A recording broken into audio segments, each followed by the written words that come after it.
How's it going? My name is David Fear. I am the senior film critic of Rolling Stone. Yes. Welcome to the virtual, or is it, a virtual press conference for the Phoenician Scheme. Let me do some quick introductions.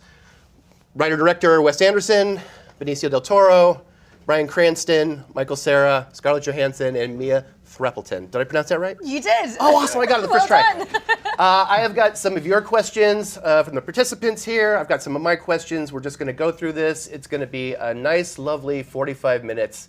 Just the 7 of us and the 40,000 of you out there. 40,000. 40,000. This is what I'm told. It's quite an audience. Okay, Wes, let's start with you. So is that real? That's not true. no, I should say it's a much more modest number, but still legion. How many less zeros? How many less? Maybe maybe 3 less zeros. I was told 130. 130. You know, We are 2 minutes into this, and we're already in the we weeds. should offer them all a hand grenade. I think that's. Check your mail. There are going to be complimentary hand grenades coming your way. So, Wes, you've said that part of this starts with you talking to Benicio as the French dispatch was at Cannes, and having this image of him just standing there in a suit. And then you've also talked about how so much of this is based off your father-in-law, and how he had lived this very mysterious, very kind of international man of mystery life. So how did those two things kind of come together to give us the story that we've got here? Good. Well, I wouldn't say he wasn't an international man of mystery. I'll give a quick portrait. Just not that I don't mean to contradict what you're saying, by the way. I'll just clarify. Thanks. Yes. When we had the French Dispatch coming out in Cannes, I brought up to Benicio, I have this thing brewing, which was I had a sort of idea of a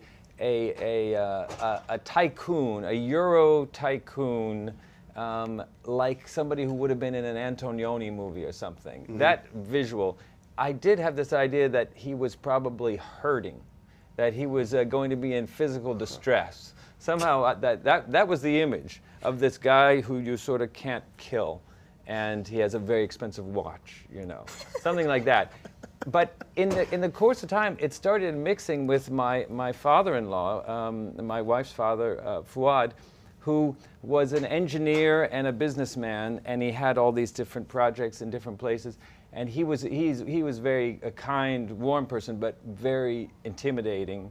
And he had all this business in these shoeboxes. He walked her through his work at a certain point, and because he thought if he's not able to see everything through, she needs to know what he's got, and her reaction was what you say in the movie. This is just crazy. Yes. So yeah, it was a mixture of those two things, Fuad and whatever the first thing I said was. Right.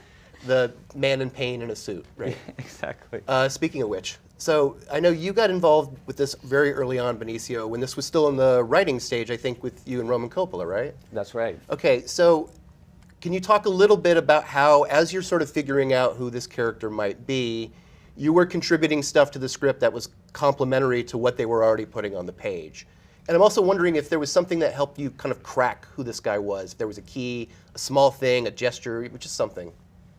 Well, we had many conversations, about the story, about the character, but a lot of it comes from Wes's writing. It's layered, it's full of contradictions, which makes it really yummy for an actor to try to bring to life.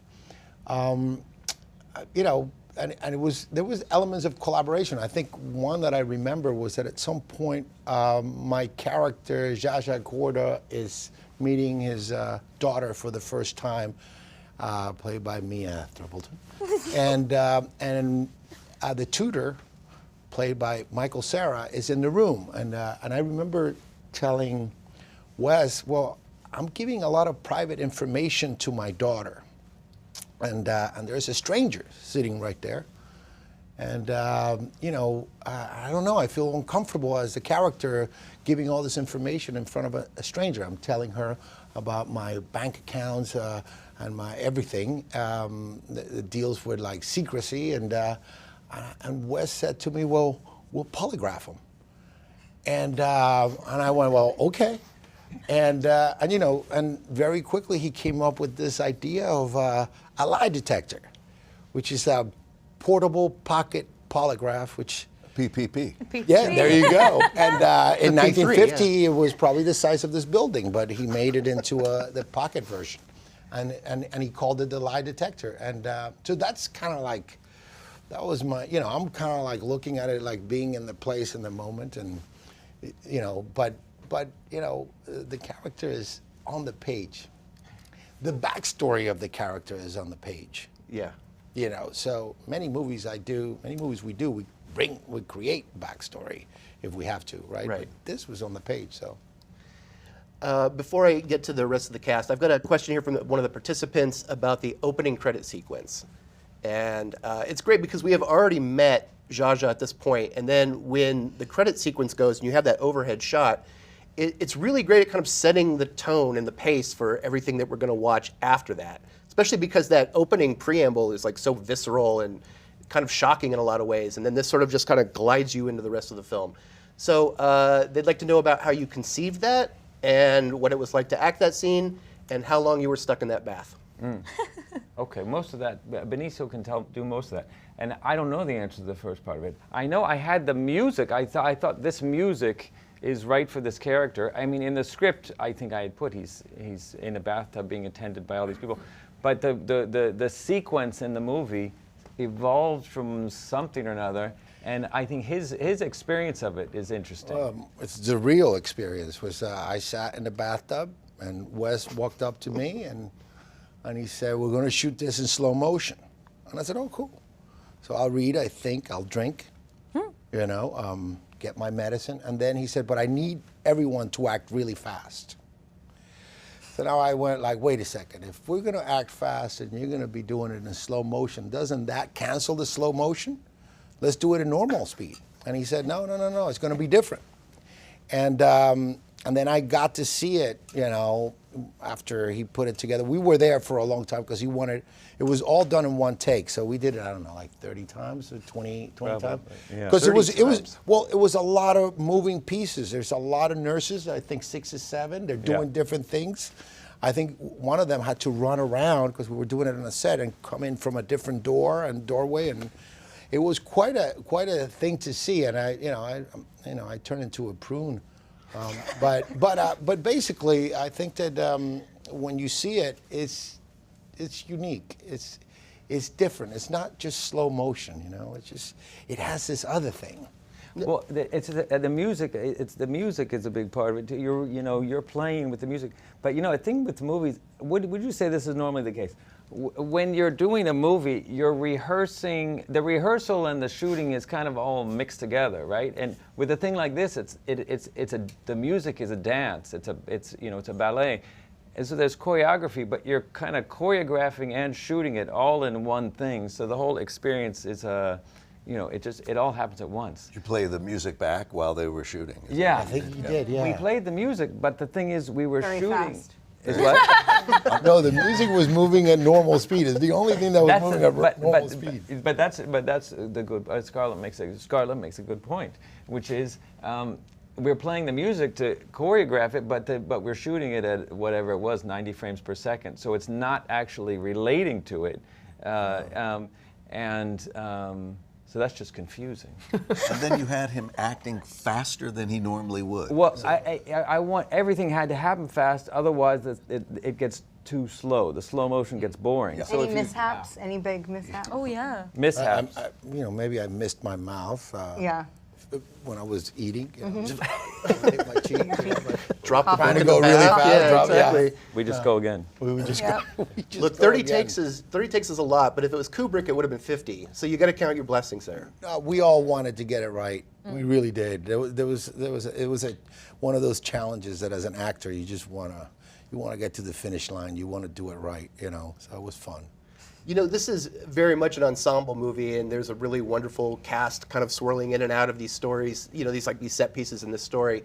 But so much of this is really down to 2 characters. I mean, technically it's a 3-hander because your character plays such a big part when they go on that trip, but it's really about Zsa-Zsa and Liesl, and that's why you need a good Liesl which brings us to Mia. I've gone on record about how much I think this is a wonderful performance. Can you talk a little bit about kind of finding the right balance of less is more?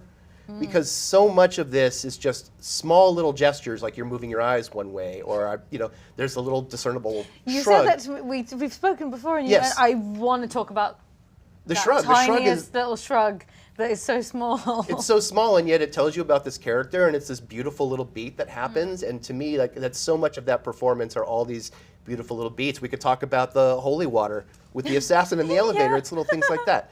So I'm just curious, as you're kind of figuring out who Liesl is, how you're being like, okay, I could do probably a little bit more here. I should maybe scale a little bit back here so that it's all consistent. Well, I had, I think, 3 months from the time of finding out that I had been offered the job and from when I landed into Berlin. So that felt like a very good amount of time to just go, okay, get claws deep into this as much as I can, which included, was not limited to talking to a deacon of a Catholic church, going to Rome because I had to go there for a fitting, so absorbing as much Catholic that was there, Catholicism that was there, and reading the Bible, chatting with Wes about portions of the Bible, going down. I did send you my little to-do list of things that I was doing, and you said, yes, this all looks very, very good. Yeah, very good. Carry on. I think carry on was what you said. And recording, I sort of went through my script. I think I read it about 5 times in the first week that I had it, just because overwhelming excitedness and just wanting to absorb as much information as I possibly could. And through doing that, many notes of just, okay, well, that's what that means, and then this is probably what subliminally is going on there, and then there's this, and this, and it kind of just all meshed together into this thing. And then we did virtual rehearsals as well. I had a little system where I'd record my lines, record other characters' lines, change the pitch and tone of the other people's lines, block out my own, and then record the whole thing live and then send it through to Wes, who mistakenly thought that I had 5 other people in the room doing it with me. I tried to cast her family members. I was like, are those your brothers or your sister? No, there was no one else in the room. It was just They're me. all so good. Wow. It was just me. And he said, I now want video proof of this, which I provided. We needed more kids, so I thought these guys are great. All these children that I had like a bulk seemingly deal? I mean, gone to like a But kindergarten. They and didn't recruited. exist. No. It's so weird to be told these people don't exist. Just me. They just don't exist at all. I'm sorry to disappoint you, all right. but they were just me. And then we got to Berlin, and during the rehearsal and combined with the 3 months that I had sort of just doing it on my own and making props for you because you wanted me to make the dossier, my murder dossier, that came out of many trial and error, standing on countertops and taking photos of something that looked like a murder investigation on my kitchen floor. And it just, but the smallness, the humanisms were things that we sort of found out as we went, and in rehearsals and on the day. And there was that one instance where I had my hands on my hips. That literally happened because you poked your head out and went, don't move, do it again, same line reading, just keep your hands like that. And that's what ended up it being in the film. So you picked up on humanisms. You wanted the humanity thing. Like humanness, yeah. A Let's long go with answer that. for a very short question, but yes. There was a rehearsal period with just the 3 of you before filming, right? It was the 4 of us, Michael, Benicio, Wes, and myself. Right. And so as the 4 of you were just kind of figuring these relationships out, what did you discover in this process? Many things. We did a lot of blocking. I think the thing that we worked on first was scene 6, which is that big opening scene where we meet all of us all together. And through that and over the course of many lunches and cups of coffee and just conversation and much more blocking of sort of scenes that were just with the 3 of us. We did the railway in the desert, and Wes would sort of come in going like that and kind of work out, okay, actually that doesn't match what the animatic was, and that's physically not possible because you're not animated. Okay, so hang on, scratch that, we'll do something else. So kind of just playing around. It was play. For a lot of it, it was kind of just having fun and also talking. Benicio, Michael, you want to add to Well, I mean, yeah, it was really the first time we'd all met, and it kind of was just like developing a sense of our little team, our little unit, and like I remember mostly. I mean, we did rehearse and we read the scenes, but I mostly remember like the lunches together, and just getting our little rhythm going together. And for me, it was sort of the first time saying the lines out loud and trying the accent. So. Oh yes, the accent. That was, I mean, yeah, kind of like, lightly dipping into it slowly. And then, but it didn't kind of get up to speed until we started, I feel like. Well, you had two guys to do, you had two characters Yeah. to make, kind of. That's true. But you had them. By the time, when you arrived, you already had sort of the whole thing figured out. And then you refined it a bit And then as we played it. And then we just picked our lane. Yeah, that's it. Yeah. I've got a question for you from one of the participants, but this is actually a good excuse to open this up to everybody here, because they're asking about how Bjorn's costume, like what he wore, kind of helped inform the character as you were putting him together. Yeah. But I feel like the costumes for each of these characters, it's like, even if they're only on screen for like 5 minutes, like what they're wearing says so much about who they are and how they kind of fit into this world that we're in. So I would love it if all of you would talk about, putting the costumes on, working with the costume designer, kind of getting the look of these characters and how that informed how you played them. Just don't make Scarlett answer that, because I don't think she liked the costume. Why do you think that? Did you like the costume? Well, you're asking, why do you think I didn't like it? I thought you said you didn't like the costume. Which costume? In The the- wedding dress? Oh, here it goes. No, the wedding dress was great. The wedding dress was great. I mean, we could do this privately. But this not private? No, but I thought you didn't like the That the gingham outdoor thing? one. The gingham thing. Yeah. Am I wrong about that? I don't know that I really thought. I You wasn't didn't really totally get sure what I. Milena wanted it to be open on the top.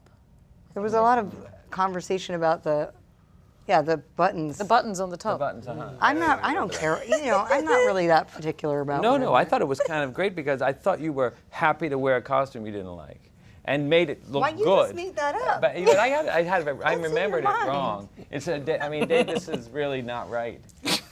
What I say. Right? So we'll get back to Scarlett at the end of this in But terms so you of everybody can else's ask- costume. You can ask her about the costume if you like, because she's fine with it. If it helped, it looked amazing. That was just the beginning because of you wanted all me to her hold those complaints. sandals by a string. Yeah, I remember the string. Okay, The sandals bit was. So- the The sandals. sandals on a string. Michael, we'll start with you. Your Hey, wouldn't I costume. just hold it like this? Yes. Then that was better.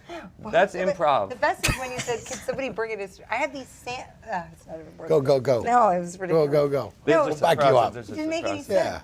Yeah. No, It's not even worth it. No, it's just because what's amazing, I will say, is that when you're on set and you need it's like, oh, shouldn't you be holding these shoes by a string? I don't know why nobody does that, but I was like, I don't think so. I've never seen anybody hold shoes by a string. But if that's like what you imagine, and then somebody came over with like the most perfect string, it Yes. was like unbelievable. I'm like, where did you find this? We're in like a sand quarry in the middle of nowhere, and this perfect string came out of a prop. Of course, it Out of a top-notch props department. was Yeah. great. got it all. Some of the best But guys in the world. All manner of string. amazing. What they I have. have to say that watching Scarlett and Wes working was like an episode of I Love Lucy. It was one hell of an episode. It was a lot of fun. It was a lot of fun. Like, It was it was very nice that day too, because it was the weather was nice. We had that room we were working in that had the funny light and everything. There's all kinds of wonderful memories. it must have been very different. This was so amazing because we're shooting in, I guess it's supposed to be, I don't know if we're supposed to be in like Israel or somewhere in that general. version of that. Yeah, version of that. But of course we were not. We were in Babelsberg studio, and I was thinking, well, I don't know where this is going to be. Obviously, it won't be green screen because that's never a thing on, With what? on No. film. No. But When you where got would out of you shoot Stockhausen, that? Because we you're in tried the to middle of avoid the forest. And Wes, unbelievable. He found this sand quarry, which was like, as far as the eye could see, was sand, like beautiful, Amazing all sand. different, like beautiful fine sand, and it looked like you were in like the middle of the, you could be. The Sahara. I was wondering. Yeah. It was just incredible. And then they built this beautiful structure and dam. It was and the dam, and it was such a warm day, like you were saying. It was so sunny out that it felt like you were in, somewhere in, in like a You weren't pretending you were there. It was so surreal. Sand doesn't just Sand is hard to find. It doesn't A lot grow of on it. trees. A lot of sand, it. A little of it you can You get. have to. Yeah, you can often get small. sand is mined, and in this case, and when you if in a sand mine, if you need a lot of sand, there's no better place. But it was just 20 minutes away from the Babelsberg studio, Yes. in the middle of the in the Yeah. middle of the German forest. The only thing I'll say is it limits your number of angles when you shoot in the sand mine. Because it's all sand. It's all sand, but also it's not all sand. I mean, if you point the camera the wrong direction, you're back in Germany. Yeah. So that was the only thing. But we made a very good set. You did. It was a Very great good dam set. and a very good tunnel. Sand pit. So It's so costumes and impressive. sand were the two key ingredients to this Yes. film. And since we've talked about sand, how did your costume affect how you That kind was of came very up with good. your character? The sand or the costume? So let's start with the Okay, costume. sorry, okay. We'll rotate back to the sand The costume at the end. It informs the character more than the sand, I think. The costumes are huge. I mean, Wes is working with Milena Canonero, who Yeah. designed the costumes for this. Yeah. And they're all basically figured out by the time we arrive, and you see a board on the wall of what you're going to look like. And it is huge. I mean, at least I would speak for myself as an actor, like putting on those clothes and seeing yourself, you get a really strong sense of how you're going to look in the movie and who this person is. It kind of constructs like half of the character for you, really. Yeah. Yeah. And you came up with the impromptu habit for the nun, right? This headpiece. This is about the napkin. Yeah. Yeah. Yes. On day 2 of screen test and meeting Wes and Benicio for the first time, the second day was trying things on, and Benicio had his very amazing pinstripe Zsa-Zsa suit pretty sorted. I think they were just doing some tailoring. But then there was some sort of mock nun habit, sort of white skirt things, and some polite little plimsoll shoes, and it was very nice. But the one thing that was missing was a proper veil. We had, I think it was nurses' caps that we had. I think it was something like that, and you just were like, nah, that's not quite right. And it was reaching the end of the day, and we were trying to figure out how to make this work, and I looked over to the coffee table, and there was a napkin from lunch that was not stained with anything. And so I said, oh my God, does anybody have any hairpins? And I quickly pinned this thing to my head, and Wes came over, and you know how he does that sort of adjustment of thing, and he sort of did that, and took a photo of it, and then that's apparently what happened with the veil. That's where that came from. Well, I know that apparently. when we did this rehearsal in London, when the two of you sort of looked like your characters, I mean, the costumes, they're important to a degree. They're something the actors work with. They're part of what you see in the movie. They're not. It's not like the movie's not about the costumes.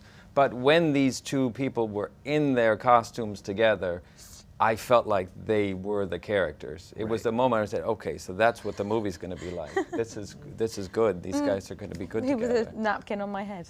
Yeah. Well, I mean, but you put it the right way. I mean, a napkin is a piece of fabric. It's Yeah, it's like right. any It's piece of just the same fabric. thing. It's a matter of how do you tailor it. I've got a question from one of the participants here, and this is in terms of casting. So I know, I think other than Mia and Michael, most of the people in this, and maybe Hope Davis, I think you've worked with most of these actors before. And I'm wondering, as you and Roman Coppola are kind of writing this, if you're already thinking about who you might want to cast as a character. So if you're writing somebody like Cousin Hilda, and you're like, who would be great in like a utopian commune in a very itchy gingham dress that is probably going to make them complain a lot, we should get is Scarlett Johansson. Or is it the kind of thing where it's like, I never made a single. as you're writing about stuff? I do think I should chime in Scarlett's defense. People Sure. think Oh, now that you're she was defending complaining. No, this is clearly something I just invented, whole Yeah, cloth, people get right? this idea that she was complaining about this a lot, and it's really She's not been the really case. dragged through the mud on this. Poor Scarlett. I don't know where that came from. But in terms of casting, are you already thinking about stuff as you're writing and being Yes, like? You're, I mean, the part for Scarlett, we did think, okay, if Scarlett will do this, then that we had her in mind for that. Bryan and Tom Hanks together, I think the characters partly came out of imagining them as much as it was the other way around, and Benicio's obviously too. So yeah, a lot. Yeah, and many of the roles we sort of cast them as we go. And I tend to also, as soon as we have the idea, I tend to send the email and say, this could be like maybe October or something like that, and try to kind of get on the books if they'll have me. I mean, Isle of Dogs, we had you in mind very early in the writing process of that. And did we talk about it before there was a script, or do you remember? It's too long ago. We did, yeah. You sent me an email and said, this is coming. This is coming. Yeah. And good. This is what we'd be working with, and the same thing here. I mean, you did actually say we were thinking of calling it the Sacramento Consortium, and I thought, well, then it's about us. But then you quickly switched over. Tom and I arrived at the same time in Berlin at Babelsberg, and until you see the cartoon, as Wes puts it, the full animatic film that he voices all the characters on, until you actually see that, it's not always clear where he's going, what he's going, because the scripts are very dense in detail, and so there is no skimming in a Wes Anderson, Roman Coppola script. You have to go, and oftentimes I have my fingers back and I go, wait, what was that? What was that? Oh, okay. If you miss one little bit, it's not going to track, so you have to really read them carefully to understand. That's probably why you read it 3 or 4 times. I read it far more than that. Yeah. In fact, my agent Jim yes. I mean, Jim even says he's. I know if I get one of your scripts, I got to set aside like 6 hours. It takes forever to. It's the Wyatt You can't way. just read it. You got to drag yourself through it page by page, and But he's told me that. But and then also with the costuming, it was so specific. Milena had these ideas. We had mock-ups given to us earlier before we arrived. And so, as Michael said, you put this on and all of a sudden your shoulders go back and you have a certain sense of proprietary. Since we're talking about this scene, can you talk about filming it with Tom and how you guys kind of got that sort of rapport between the two guys together? I mean, it's a really wonderful scene, even though it's like just a brief appearance for the two of you together. It kind of makes you want a Sacramento Consortium movie, Mr. Anderson. Yeah, Good. Well, we've known each other for a long time, so we've been friends. So that was the easy part. Basically, the most conversation that was going on with Tom and I on the set was, "Oh my God, Benicio! Oh my God, what can we do for him? He's got reams and reams and reams of dialogue, and everything in a Wes Anderson movie is very specific. Right. There are no, I mean, you might stumble on a happy accident, but it's really like, bam. And so we were just like, No, thank you. brother. Thank you. Thank you. Try mouthing his dialogue to him while he was saying. Yes. They at least stood there while I fell all over the place. Hey man, I would have put all your dialogue in his Thank you. read it off my chest. Yes. But it's exactly what he's saying also about the dialogue, because there were a couple moments where I went up to Wes and I said, well, maybe we can take this dialogue out. And then I went back to it and it wasn't as good. And I had to go up to him and go like, I think you need to put it back because we're passing information that I think you need. So but that's why I couldn't join these people every day for dinner. I had to go up into my room and talk to myself. But you had a lot to say, but you took the time to absorb. Well, I had a lot of help. everything. Yeah. But yes. You try to do, but it was.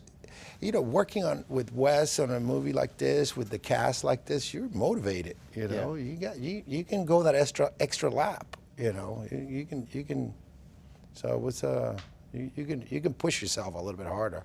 You brought up the word specific, and I think as a viewer, when you watch one of Wes's movies, you think that as actors, you must have to, like, it must be very precise what you have to do. You have to make sure you're right here in this mark, and you have to look this way, and it's got to be timed. It's kind of like clockwork in terms of things. And yet, I know that at the press conference at Cannes, Benedict Cumberbatch had said that there was something very kind of freeing about how restricted and restrained it was. And then you had said, I think this was really interesting, how you were like, actually it's a lot of play, and it kind of made me feel like it got me in touch with like my inner child and playing as I was doing this. So talk a little bit about acting in a Wes Anderson movie and the kind of having to balance those two things, because you have to be right where you need to be in that shot that he's composed, and yet it feels like there's a lot of room for surprise. There's a lot of room for improvisation in a way. There's a lot of room for discovering things and kind of playing, as you said. Well, I think the approach is the same approach that I do on any movie I do. I think Wes wants you to be in the moment. He wants you to tell the truth, whatever that means. Mm-hmm. But we try as actors to do that, and I think he expects that. So from there, he can block it, and you have all this dialogue, but you can still bring a piece of yourself into it. And there's room for the imagination too, to run amok, and you gotta have fun, even if you're like drowning. You gotta have fun. Making reams of dialogue. Yeah. Yes. And we did. Yeah, it's not like I'm saying pause here, turn here, do a thing here. It's I feel that does that happen? No. Like Scarlett has to do a thing where she comes down from the top thing, down these stairs, the thing comes all the way to camera. A long take with a lot of dialogue, and I don't think I said anything about how to do that or anything. That's just I mean, you do the blocking, of course, but then you just. But I also think because you're enjoying it so much, I mean, you can hear Wes enjoying it. And that's helpful because I think it's really motivating to try new things, even though the blocking may be, specific to what it is, and the camera moves are specifically what they need to be, and there's a bit, there's sometimes a timing element to it, which is a little bit more, I don't want to say restrictive, but it's just particular, I guess. But then the performance pieces, I think, you're very playful within that because you're just enjoying it and encouraging variety, So I don't think it is I think I've gotten some questions when we've done press for Wes's films, and it seems that it comes across that everything is so calculated. But I think it's the actual process of it it doesn't feel that way at all. I mean, the physicality maybe, again, because the camera moves are very calculated. Mm-hmm. And sometimes there's specific propage and all of that stuff that, and the edit is very sharp. So it gives it a feeling that it's so calculated, but I don't think the performances are. I think if it becomes so calculated, it doesn't work, because then it feels like it's a shtick or something. Yeah, it gets trapped in amber, and then it just feels cold and chilly, and that doesn't quite work with what you called the humanness. Right. Because I think it also has a lot to do with the fact that it is very planned. Because you know what you want, you know what you're looking for, and you have that full plan, and you have the animatic, and then because we have all of those things, we know what we're doing the next day, we know what we're going to be doing, for blocking and stuff like that. Maybe we've rehearsed it, maybe we're finding out something on the day, and you have to hit your marks, not just for what you want, but for camera movement, for the grip team, and it's like, it's all important, but because we know the plan, and because it's so clear, and because Wes is so clear and clearly having so much fun doing this, you kind of just don't think about the plan because it's happening around you. You're just in the thing, in the moment that's happening with you, and you're not leaping your imagination somewhere else because you're also actually in that world. Adam Stockhausen and his entire team of amazing people are so, I don't know how they did it, but you're walking into a dam, or you're walking into a train, or a very good tunnel, or somewhere. You're just there, and you're playing and you're having fun while you're doing it, and you're being told what to do by somebody who knows exactly what they want and how to do it. We got time for one last question. I'm going to take a big philosophical swing with this one because it's, you can watch this film, I feel, and just enjoy what's going on. It's funny, it's very moving, it looks beautiful. It's all the stuff that you kind of expect from one of your movies. And yet, there is this really, what I feel is a really kind of wonderful undertow of a story about a father and a daughter. Basically, when you boil it down, that's really what it's about. And so, this is mostly a question for you and Benicio, since you mentioned having daughters at the press conference to come, but anybody's welcome to chime in for our last few minutes here, just about what you feel this film says about family and family bonds and the idea of trying to parent a kid when maybe you sometimes feel like you don't have time to parent the way you want to. Well, I'll jump in quickly. I think that there is an element of my character wanting a second chance at mending a broken relationship, and I think that in the process, in order to achieve that, he has to change, and he does change. And I like to think that people can change. That people can, not everyone changes, but I think some people can, and for the better.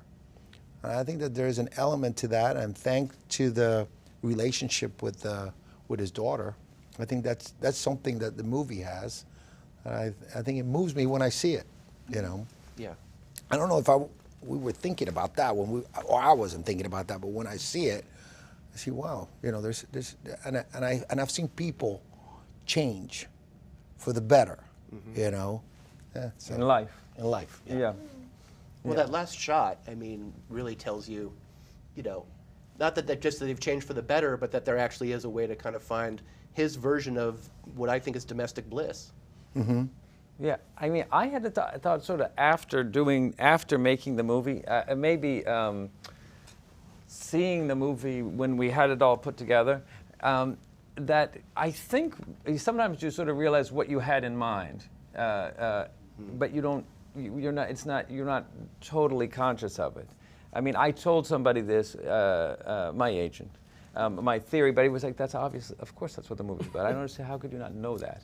But my thought was that I didn't realize it was obvious. Was that I think the whole story of the movie, this whole mission that he goes on in our movie, he's being confronted with the possibility of his death again and again. He's dying again and again, in fact, and he has, and what he thinks he has is a business plan that he wants to make sure goes through.